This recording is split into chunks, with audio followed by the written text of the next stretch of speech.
Sir ಬರೀ ದುಡ್ಡು ಮಾಡಬೇಕು ಅನ್ನೋ ಉದ್ದೇಶದಲ್ಲಿ ನಾವು ಇದನ್ನ ಓಪನ್ ಮಾಡಿಲ್ಲ. ಕಸ್ಟಮರ್ ಹೆಲ್ತ್ ಕೂಡ ಇಂಪಾರ್ಟೆಂಟ್. ರೆಸ್ಟೋರೆಂಟ್ ನೇಮ್ ಬಂದು egg heritage. Sir Jayanagar 9th block ಅಲ್ಲಿ ಪ್ರಪ್ರಥಮ ಬಾರಿಗೆ ಎಗ್ ಪಿಜ್ಜಾ ಇಂಟ್ರೊಡ್ಯೂಸ್ ಮಾಡ್ತಿರೋದು ನಾವೇನೆ. ಮೈಸೂರಲ್ಲಿ ಶುರು ಮಾಡಿದ್ವಿ, 1.5 year ರನ್ ಮಾಡಿದ್ವಿ. ನಾನು ನನ್ನ ಕಸಿನ್ ಸೇರಿ ಶುರು ಮಾಡಿದ್ದು. ಕಂಪ್ಲೀಟ್ ಎಗ್ ಡಿಶಸ್ ಅವೈಲಬಲ್ ಇರುತ್ತೆ ಸರ್. ಅಲ್ಲಿಂದ ವೆಕೆಟ್ ಆಗಿ ಈಗ ಬ್ಯಾಂಗ್ಳೂರ್ ಜಯನಗರ್ 9th ಬ್ಲಾಕ್ ಅಲ್ಲಿ ಶುರು ಮಾಡಿದೀವಿ ಸರ್. ನಮ್ಮಲ್ಲಿ ತುಂಬಾ ಫಾಸ್ಟ್ ಮೂವಿಂಗ್ ಅಂದ್ರೆ egg pizza, egg rolls, egg sandwich, egg Manchurian, egg rice, ತುಂಬಾ ವೆರೈಟೀಸ್ ಆಫ್ ಎಗ್ ಡಿಶಸ್ ನ ಸರ್ವ್ ಮಾಡ್ತಾ ಇದೀವಿ. ನೀವು ಒಂದ್ಸಲಿ ಟೇಸ್ಟ್ ಮಾಡಿದ್ರೆ ಪಕ್ಕಾ ಹೇಳ್ತೀನಿ ಸರ್, ಫಿದಾ ಆಗೋಗ್ತೀರಾ. ಅಲ್ಲಿ ಟಾಪ್ ಡಿಶ್ ಅಂದ್ರೆ egg pizza sir. Egg pizza promise ಮಾಡಿ ಹೇಳ್ತೀನಿ ಸರ್, ನಾವು ಕೊಡೋ ತರ ಇನ್ನೆಲ್ಲೂ ಕೊಡಲ್ಲ, ಇನ್ಯಾರು ಮಾಡೋದು ಇಲ್ಲ. ನಾವು ಮೊದಲೇ ಒಂದ್ಸಲಿ ಪ್ರಾಮಿಸ್ ಮಾಡಿದ್ದೆ, ಇನ್ನೂ ಒಂದ್ಸಲಿ ಪ್ರಾಮಿಸ್ ಮಾಡಿ ಹೇಳ್ತೀನಿ. ಎಗ್ ರೋಲ್ ಕೂಡ ನಾವು ಮಾಡೋ ತರ ಇನ್ನೆಲ್ಲೂ ಮಾಡಲ್ಲ, ಇನ್ನೆಲ್ಲೂ ಸಿಗೋದು ಇಲ್ಲ. ಎಗ್ ರೋಲ್ ಅಲ್ಲಿ 3 ತರ ಎಗ್ ರೋಲ್ಸ್ ಇದೆ.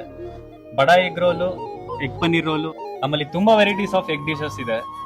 Egg pizza, egg roll, egg Manchurian, egg sandwich, egg rice, special egg rice ತುಂಬಾ ಇದೆ ಸರ್.